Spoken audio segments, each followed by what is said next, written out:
Hello, this is your boy Miguel from the Mobile 757. You know I get down, I get straight to the point. One of the reasons why we have customers to sign our rules that we actually have for our customers, we actually sell it for the Mobile Mechanics, is due to the fact that customers act totally different when you're in their face versus a shop. So we have formulated rules that, of all the years that I've been doing this, to have boundaries between the customers, what to expect from us and what to expect from them. Also, what I'm about to say is in public view on our website too, our warranties and policies, but they're not all the warranties and policies. We have them when we sell them on our website, themobilemechanic757.com. With that being said, a customer wanted us to change the thermostat in a 1999 Ford F-150 4.2. They're a bear to change, but it's very doable. He made the appointment. We never make the appointments. Excuse me for 1 minute. Been outside all day, and it's December, and it's really cold. Anyway, with that being said, he installed a thermostat according to him, because the vehicle was overheating. So he wanted us, he said that he doesn't think he seated the thermostat right because it was leaking. That was his phone conversation to us. So he bought a new gasket.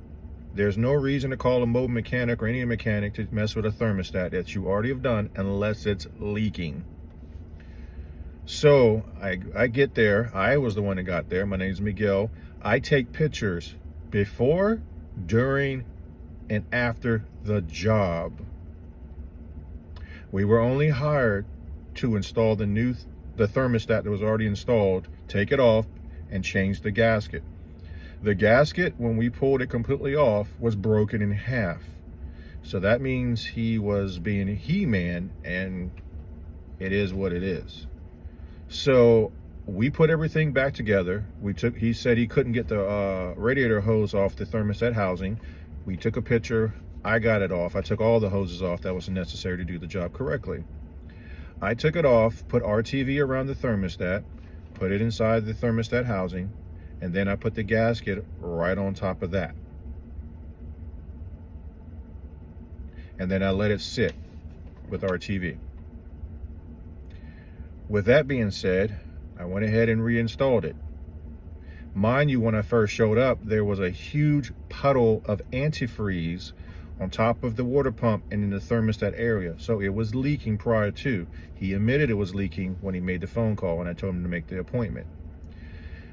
Once I put everything back together, it's leaking in a corner. You have something else going on, a crack or something's going on with this. This is a 1999 F-150. I called him up to explain what was happening, saying he had other issues, but what you hired us to do, I have done it, and you're leaking. And he went into a whirlspin of he didn't understand in any shape from a way what I was talking about. It wasn't leaking prior to. Why would you call a mechanic if it wasn't leaking on a thermostat? Well, why would you even do that? You installed the thermostat according to you. It was leaking. There was a huge puddle. I'm letting him know that I have pictures with timestamps. I would love to send them to you, and he's going around and around and around talking about, oh, it wasn't leaking and all this stuff. Then he crossed the line and he called me a dumbass. And mind you, our business line is recording what you're saying. And I said, you're not going to call me a dumbass. Who are you calling a dumbass? He said, you better be glad I'm nowhere near you. I said, where are you at? I'm going to be right here in this parking lot cleaning up. Bring yourself on over. Then he changed his tune. I don't understand. I said, sir, the reason why you don't understand, because you do not want to understand. I am trying to explain to you, you have something else going on in a 24-year-old vehicle, and I'm sorry, 14-year-old vehicle, and what do you want me to do? I did exactly what you did. You got something else going on, but I did exactly what you hired us for. And he's going around in circles, and he says, is it possible that I cracked it when I messed it up when I was putting it on? I said, sir, for your new gas could be broken in half, you had to be doing a He-Man move. And I said, you just admitted literally that it was leaking after you put the thermostat in. and was bolting it up. Yeah, it probably was, but you just said for 10 minutes on the phone that it was our fault that your thing is leaking because it was never leaking.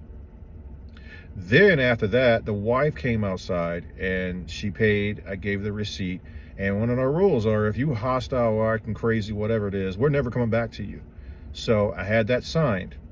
Next thing I know, I'm putting my stuff in my truck, and here comes his neighbor putting their 2 cents worth in that has absolutely nothing to do with the situation, talking about, oh, was it what was it, the thermostat? What was going on? Now, mind you, the story changed. Now the neighbor said he installed the thermostat and it wasn't leaking. And I said, sir, you're not the customer. I don't have to speak to you any shape from away. Well, he said, oh, I hope you don't pay you and all that stuff. And I said, I really can care less what you have to say. Got in my truck. And then as I was driving, he was taking a picture. So I stopped, smiled, rolled down the window, and did just like that. Oh, you're going to be on the internet. Okay, I'm already on the internet. What is the point? My point of my story is if you're being treated hostile in any shape from way, you don't have to do the job.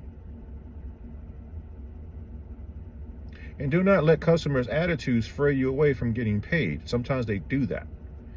Be very careful of that. Some of them will just act crazy, knowing there was an issue prior to you, want to put the responsibility on you, act crazy so they don't have to pay you, and then move on and whatever, etc. So I have two different stories. Neighbor said he put it in, and then the customer said he put it in. Then he threatened me, and then he called me a dumbass.